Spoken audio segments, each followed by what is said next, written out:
For me, politics is about the space of deciding what we want our society to look like and how we want to fulfill needs and desires in our society. So it's suddenly great that there's a political culture in the United States, and I don't think that happens very often, and a chance to talk about what kind of world we want to see. And the reason I'm here specifically is I think this is a really historic moment in United States politics, when suddenly there might be a president who's not white and who is advocating hope and allowing a conversation about race to begin, potentially. And it isn't about him so much that I'm interested in, but I'm interested in the idea of people being able to talk about the legacy of race and racism in the United States and a different kind of politics. I think it's a time to basically build bridges, and when people who are excited by Obama now are disillusioned, I don't want them to go back in their houses and not be political anymore. I want them to have somewhere else to go, to say, wow, there's community organizing, there's forms of direct democracy, there's alternatives to the society. And that's where I need to go to be political, and that's what I hope happens too.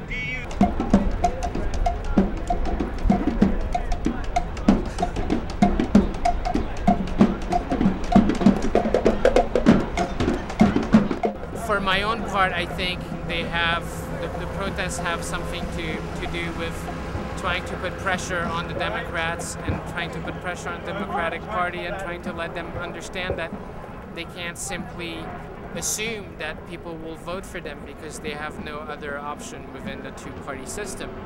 So it is a way of putting pressure on the Democrats. I mean, there's definitely that, and so, it's clearly a really imperfect method of communication. You might want to get out of the street. What I've really appreciated about Obama is I think he does believe in this idea that he's bringing a new politics to this country, and what I think he understands that to be is a heightened sense of participation and inclusiveness and openness. And ironically, what's happening is you're having a city which is exclusive and unopen and closed down, and not about a new politics, but pretty much the same kind of politics. So you just walk around downtown, whether you're a delegate or not, or outside or inside the convention, and the number of police roaming the streets makes anyone almost feel, it feels, there's just hundreds and hundreds of police in groups, and it's like there's a freedom cage for people to go into to protest, and all sorts of things that limit people's ability for expression. All right, if you guys want to fall back and just watch that other side, grab Ron and Tom.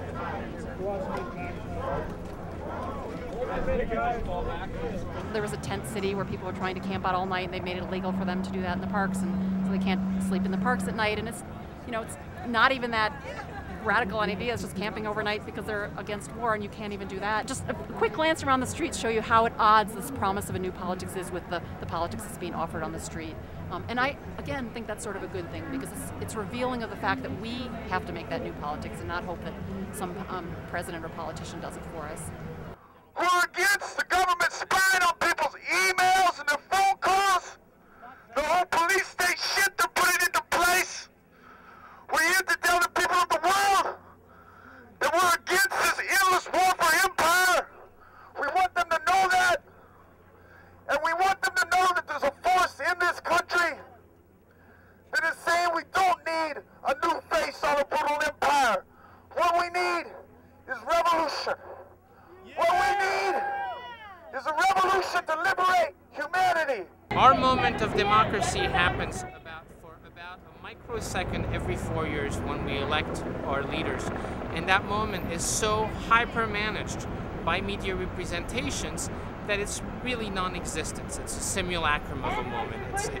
It's a moment that doesn't that we embody, that doesn't exist, right? And then there's also a question of social justice. Like, I think democracy without equality, without some modicum of economic equality, without a moral commitment to social equality, cannot exist, right? So I think the two, there's an ethics that goes along with democracy that I'm looking for that is not present there. There's no commitment to social equality. There's a commitment to free competition, free markets, which are known to create large and abiding inequalities within the body politic.